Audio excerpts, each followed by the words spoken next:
Well, welcome to 10-Minute Record Reviews, episode 439.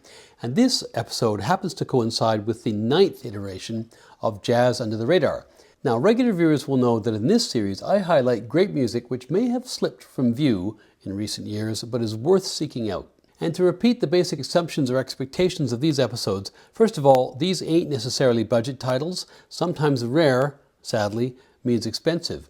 Also, my definition of under the radar includes music by lesser-known artists, yes, but also sometimes by better-known artists, but records which represent a bit of a deviation or a left turn in their catalog, or which are lesser-known titles of theirs. As always, the more knowledgeable of you may know some of these releases, but I hope there are some surprises nevertheless. So here we go, 10 records that fly under the radar. But first, a PSA, no pun intended. It's November now, and of course I want to remind viewers that this is Men's Health Month, and in particular, given the demographics of this channel, I'd like to remind men approaching 50 or upwards to get a prostate check at your first opportunity. That was advice that I never heeded, and I ended up scrambling. Thanks to a great urologist, I'm out of the woods for now, but don't be like me. Early checkups are the key. Now, that being said, on with the music. Now, the first record I want to talk about is this one. It's a record by Gerry Mulligan. It's called Butterfly with Hiccups. It came out on Limelight Records in 1964. It's a record I think you can safely say comes from his mid-career or early mid-career.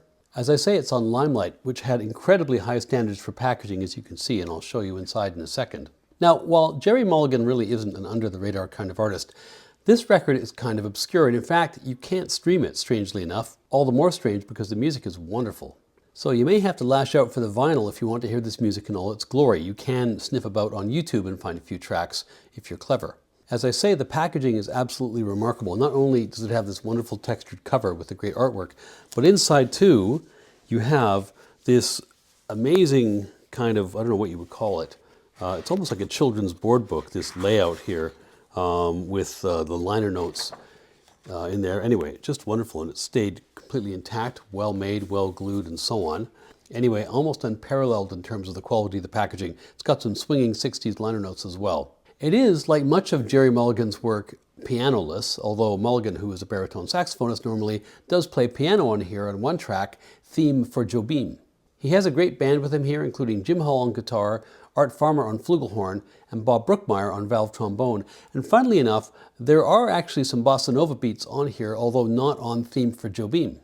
I got this record a few years ago at not quite, I guess, an estate sale, but it was a lady whose husband had died a year or two before, and a friend of mine who is an appraiser got in touch with me and said you should go by because she wants to sell some of these records. Anyway, I went by. This guy had excellent taste. I got quite a few records that day from her. Paid her a fair price, I will say. And I was really intrigued by this one, which I hadn't heard, but I was attracted not only by the fact it was a Mulligan record I didn't have, but also by the cover. I was amazed when I played it. This is really Mulligan at the height of his powers, and with all due respect to Chet Baker, I think this is a contender for Mulligan's greatest record ever.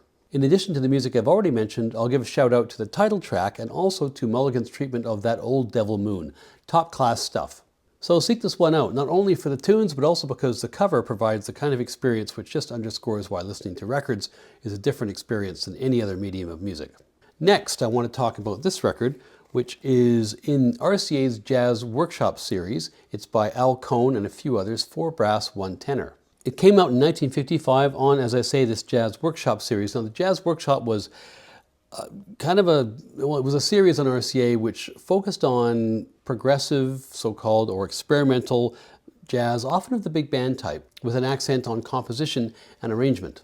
In the last episode of Jazz Under the Radar, I think I'd mentioned a record by Billy Byers, which is in the same RCA series. It's kind of a funny idea, actually. There was a kind of a period in the mid-1950s when a lot of people tried to put this intellectual veneer, or I guess this overlay, onto jazz. And I think their goal was to put it on the same footing as Western classical music as so-called serious music. While I get this impulse, I'm always of two minds about it because it seems to me that it stems from a little bit of insecurity. Jazz is incredible music, it stands on its own, and it doesn't need to be blessed by being bracketed with classical music as, real worthy music. It's sort of like saying Aretha Franklin is a great singer, she's as good as Maria Callas. Well, they're both great singers, and I doubt either of them could sing as well as the other in the other genre. And in the mid-20th century, it wasn't just jazz that suffered this. There were all kinds of people, for instance, who tried to intellectualize the Beatles' music a few years later, despite the fact that, as Paul once said to a gathering of American newsmen, they were just trying to write songs about prostitutes and lesbians. Anyway, back to the music, and notwithstanding that backdrop, this record is an excellent LP, certainly for those who enjoy progressive swing-flavored jazz of the mid-50s. Ken Dryden's review calls this cool jazz. I'd actually say it's got much more in common with swing, I think, than cool jazz. It certainly has an old-school feel by the standards of the day, and two of the players on here, Joe Newman and Freddie Green, had actually cut their teeth with the Count Basie Orchestra. It is, like so many of the LPs in this series, expertly produced and engineered, and the brass is not overwhelming given that the focus is on the four trumpets and on Al Cohn's excellent tenor sax. I think the listenability of this record can be attributed to the contributions of the arranger Manny Album, who has his fingerprints all over this. Anyway, it's a fine listen, and while not trying to equate the two, I would say that if you enjoy Duke Ellington's post-war work, I think you'll really like this record. Now, next up, we have a record by Horace Silver, which came out on Blue Note in 1967. It's called the Jody Grind. Now, Horace Silver is not exactly an obscure musician, but most of the focus on his catalog, certainly the commercial appetite for his old recordings, tends to be on the excellent work he did in the 1950s and early 1960s with the Jazz Messengers, and then on his own as a leader for Blue Note. Silver, of course, had an incredible tenure with Blue Note Records. I haven't done the math, but it's either him or Jimmy Smith who has the record for the most releases by a leader on that label. And even though jazz began to fade in the public consciousness relative to soul and rock and other types of music in the later 1960s, Silver was still developing, still progressing, and still becoming an even better musician in that period. And what he managed to do was to thread the needle of advancing his sound and remaining relevant while still sounding recognizable and approachable to the people who had become his fans in the mid-50s. All that to say, this record, the Jody Grind, the title apparently comes from some sly remark that American soldiers would say to each other, teasing each other about how their girlfriend back home was with somebody else. The Jody Grind, I would say, is one of his very best recordings for Blue Note, regardless of era. If you're not that familiar with Horace Silver, I encourage you to become so. He's a musician who rarely played anything other than straightforward, super appealing, blues-inspired hard bop. Yet the quality of his musicianship and the quality of the sidemen that he hired meant that his music was always appreciated by the critics as well. Now, the jazz critic Leonard Feather, who writes the liner notes here, at some point makes a mean-spirited comment attributed to some other nameless jazz musician, likely taken out of context, where this jazz musician basically says that he wants only to hear angry music in the 1960s. And Feather kind of uses that as a straw man to praise Silver.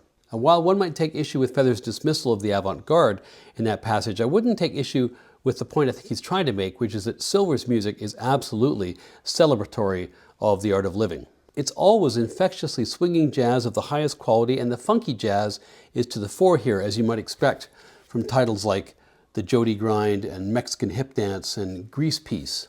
It's an extremely danceable record too, so in other words, it's pretty good. The next one I want to talk about, the next record, it's a bit of a cheat. It's a record of which I've actually reviewed at one point on the channel, although I will say that despite having expended a fair amount of blood, sweat, and tears on that review and original research, almost nobody watched it, so I don't feel so bad about talking about it here. It's by the piano player Hysear Don Walker, who sometimes would drop his unusual first name, Hysear, and just go by Don Walker. He was a gifted piano player from the Chicago area, Evanston, if I recall correctly, and he made his name originally as a funky piano player for the Young Holt Trio after Young and Holt had left Ramsey Lewis. You can actually find him on YouTube playing funky piano with Young and Holt in a strange little TV show in which Fred Astaire is dancing while these three guys play. However, that video is a bit of an exception. There are very few visual documents, photographs or otherwise, of this guy's career. I bought this record somewhat randomly. I was intrigued by the cover art. It has a sister album which came out 2 years earlier, which is Complete Expressions Volume 1. And what this one is a stone-cold classic Fender Rhodes electric piano outing. It's super groovy and trippy in a 1970s kind of way, and I find it completely absorbing. Oddly enough, despite how good both those records are, they were the only LPs that Walker makes in his entire career. After he makes this one in 1973, he basically disappears off the map from the broader jazz world he plays locally in Chicago for the last few decades of his life. It's a record with a massive bottom end, and a record the makers of which seem to understand that when a group is really in the groove, you want to let that groove become the focus. My favorite tracks on here are the eccentrically named Pujo, Children of the Night, and then there's a kind of a Venus flytrap late night FM DJ style cover of Roberta Flack's Killing Me Softly, which is amazing. But really, the whole thing is a banger. It's pretty hard to track down the originals, but there are some pretty decent represses, of which this is one. The next record I want to talk about is this one, also from the 1970s, early 1970s. It's by Joe Farrell. It's called Outback. It's a record by Joe Farrell, a tenor saxophonist who was a mainstay of Creed Taylor's CTI records in the early 1970s, and I think it's one of the very best releases on CTI that there ever was. It's also another one of these records that's quite difficult to stream. It's a record with a number of fusion players on it, like Chick Corea is on here, and also Erto Morera. There's Erto with his percussion down in your bottom left, and there's Chick with the headphones on, and Elvin Jones with some seriously funky pants to go with that floral shirt and tie ensemble. I think you could call it a fusion record, but it is not a record which is inaccessible to people who are fans of more straight-ahead jazz. That is in part due to the compositions by Farrell, but I think it has a lot to do with the presence of Elvin Jones, who manages something miraculous on the regular when he drums, basically, but he manages to swing so hard, even when he's relying on a largely cymbal-driven sound. He just swings so hard, and that is just infectious with respect to everybody else's playing. Jones also does some pretty cool things with his kick drum at points in this record. In other words, if for no other reason than you're a fan of Elvin Jones, this is a record to pick up. As I mentioned, this session also boasts the percussionist, the Brazilian percussionist, Erto Morera, and the pianist, Chick Corea.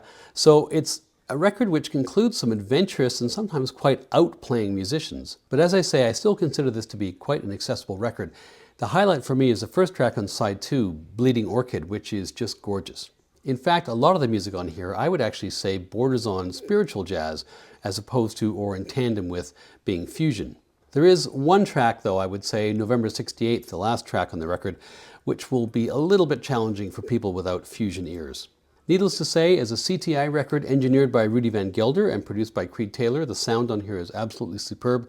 I'm not the biggest fusion guy in the world, but I dig this record, and so you can take that for what it's worth, but take it as an endorsement because I think this one is worth grabbing if you see it. Okay, now we go back almost 2 decades to this record, which I have in a plastic bag because the cover is falling apart. It is, however, a first pressing, which I guess makes all that worth it. It's by John Lewis and Sacha Distel. It's a record which comes out on Atlantic in 1957, recorded in the fall of 1956, and it's called An Afternoon in Paris. John Lewis, of course, was a pianist, he was a composer, and along with Milt Jackson, he was one of the 2 leaders of the modern jazz quartet. But this record, despite having a number of modern jazz quartet players on it, is made in collaboration with a number of Parisian jazzmen. Lewis, of course, was best known for his role in the MJQ. He's one of those jazz musicians that you might say has a third stream sensibility. He was conscious of the music of jazz being classical in some respects in terms of the African American experience, and also was interested in crossing over to a more classical sound. He's one of the musicians that you might say was most closely associated with the idea of chamber jazz. He also wanted the music to be treated with reverence. The whole point to the persona and the shtick, I guess, of the modern jazz quartet with their garb and the way they conducted themselves on stage is they did not think this was music to be listened to in a juke joint while you swill gin. This was music for listening to. Lewis, I find, as a musician, is sometimes a little bit staid, particularly when he's not leavened by the presence of Jackson, who is a much bluesier player. And Jackson, unlike the other members of the MJQ, isn't on this record, but unusually, he's not missed. The French musicians include the co-leader, Sacha Distel, who's a guitarist, the saxophonist, Barney Willen, and the bassist, Pierre Michelot. It's recorded in a quintet format with drumming shared by either Kenny Clark, who was an MJQ alumnus now living in France, or Connie Kay, the current drummer for the MJQ. Percy Heath of the MJQ also plays bass on about half the tracks. All of the American musicians on here, including Lewis, are jazzmen of the highest standing, but in fact, strangely enough, I find it's the French musicians who steal the show on this record. In support of that, I think I have to mention Sacha Distel's guitar. His competition on the other side of the Atlantic at that time would have included Barney Kessel, Tal Farlow, Jim Hall, and I think he stands up very well in comparison to that company. His guitar is also recorded very well. It's got lots of bite, it's quite high in the mix, but I think the real star, actually, having praised Distel, is the saxophonist Barney Willen. His solo on the title track is something to behold. And in fact, it's clear that all 3 of the French musicians on here can swing like nobody's business. It's largely a standards outing, including Bag's Groove, written by the only member of the MJQ who's not on this record. And in terms of the mix of tracks and sensibilities, the whole mood of this record is captured beautifully by the cover art. It's definitely a rainy afternoon record. Now, having mentioned Gerry Mulligan earlier in this video, this is another pianoless quartet. Kenny Dorham is one of the founding figures of hard bop and made a lot of great music in the mid-1950s with the very first iteration of the Jazz Messengers. That first lineup was not particularly stable, thanks to the heroin addictions of some of the members. Dorham left in 1955, and he went on in the later 1950s to make a great series of records as a leader, a number of which he made for Riverside, to whom he was contracted between 1957 and 1959. This one's kind of a bittersweet record because his co-leader, Ernie Henry, would die less than 4 weeks later, 4 weeks after the final recording session of this record, either of a heroin overdose or natural causes. Because of his early death, Henry, I guess, is understandably a little bit obscure, but he had made some great records for Riverside in the year or two before his death. He also plays alto saxophone on Thelonious Monk's remarkable and challenging record, Brilliant Corners. As I say, this record is a pianoless quartet. You've got the trumpet of Kenny Dorham, the alto of Ernie Henry, G.T. Hogan on drums, and either Wilbur Ware or Eddie Mathias on bass. The cover art is a little bit unusual. I feel like it has to be a close-up detail of a brass instrument or a horn of some kind, but I can't make it out. If you can figure it out, put a comment below. As ever, the lack of a piano puts much more onus on the front line to find ways of getting to places of harmony and mutual support. And I think Dorham and Henry pull it off pretty well here. It's a different feel from a Mulligan record because instead of a baritone sax, you've got an alto, which really changes the temperature. Now, having said all that, this record actually doesn't completely lack piano because Dorham plays piano on one track. Soon he plays an intro on the keys, he then switches to trumpet, and then he plays the outro on the piano as well. The top tracks on here, I think, include Lotus Blossom, Sposen, and I'll Be Seeing You, but really the whole thing is very good, so look for it. Now next we have an impulse record, as you can probably tell by the sheer glossiness of the cover and the somewhat quirky art. Now Marion Brown, that's Marion there, and that's the aforementioned Archie Shepp, the titular Archie Shepp, who doesn't actually appear in a musical sense on this record. Marion Brown was a fully paid-up member of the avant-garde fraternity of the mid-1960s. He was committed to playing out, and he was also highly conscious of the role of black music and jazz with respect to black liberation and black consciousness. And in fact, this record, I think, is one of the most overtly political records I own, bolstered by an interview of Marion Brown reproduced in the liner notes. The edginess of his character, I think, is also kind of underscored by this picture, which, when you look hard at it, makes me feel like, I've come back to the shared library at a commune in the late 1960s, and my copy of the poems of Amiri Baraka is 2 weeks late.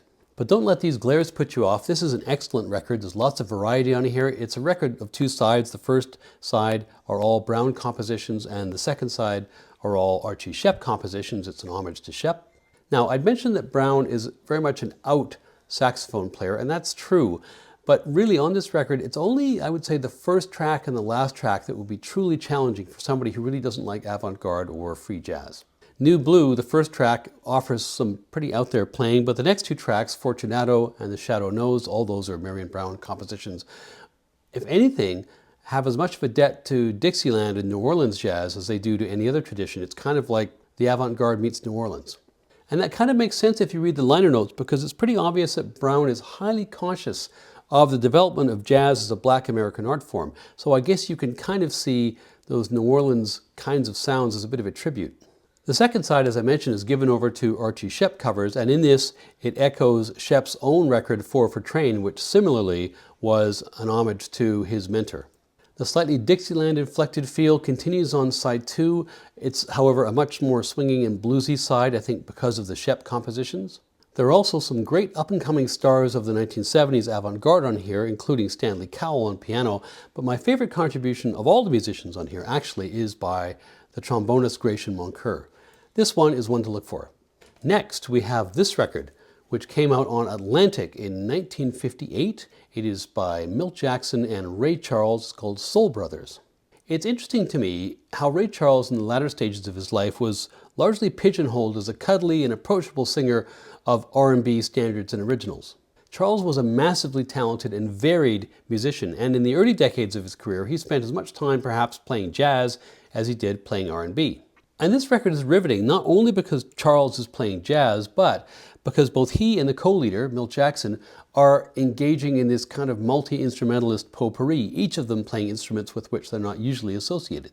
Now, it may be obvious, but Ray Charles does not sing on this record. It's completely instrumental. He plays alto sax on 2 tracks, the title track and How Long Blues. Otherwise, he's on piano. And Jackson mixes it up as well. Now, normally he's a vibes player, but he also plays piano and guitar on this record. They're joined by some amazing musicians, Billy Mitchell on tenor sax, Skeeter Best on guitar, Oscar Pettiford on bass, and Connie Kay on drums. And as you might expect from 2 musicians who are more associated with the bluesy side of things, this record absolutely rips it up when it comes to tapping toe. In fact, it's one of the grooviest records I have, particularly striking given that it came out way back in 1958. I don't really have a favorite track on here, I don't think. The record basically has an overall kind of a vibe. Actually, no, I'll change my mind. I do have a favorite track, which is the very last track, Bag's Guitar Blues, surely for the entertainment value of listening to Milt Jackson play guitar. Note also that there is a misprint on this record. The very last track is listed as Dee-Di-Do. It's not that, it's Bag's Guitar Blues. Dee-Di-Do was added subsequently, a 6th track added to this record for the stereo version, so just be aware of that if you're looking for it. But whichever version of this record you find, snap it up if you dig the blues. The last record I want to talk about is this one. Now, one look at this record, if you know anything about the gentleman on the cover, Red Mitchell with the red hair, Harold Land with the tenor sax, that should be enough to pick up this record, because both of these guys I have in my mental file of musicians who never really made a bad record. It's a record from 1962. It's made in Los Angeles, but for Atlantic Records, which is kind of an oddity. Both Mitchell and Land at this point were giants of the LA jazz scene. Red Mitchell had been one of the most in-demand bassists probably for a decade. He'd worked with all kinds of tremendous musicians, including people like Hampton Hawes, Shelly Manne, Andre Previn, Ornette Coleman, the Gellers, and he also had quite a reputation as a leader.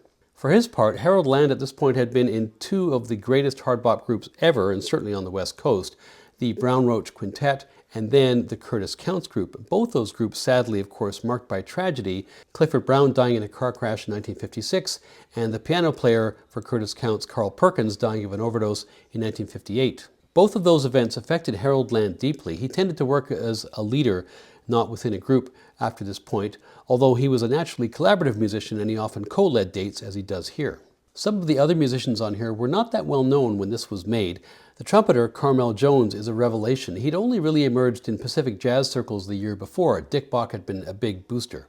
Harold Land had played on Carmel Jones' debut for Pacific Jazz, the remarkable Carmel Jones, and Jones here is returning the favor. He also contributes an original composition.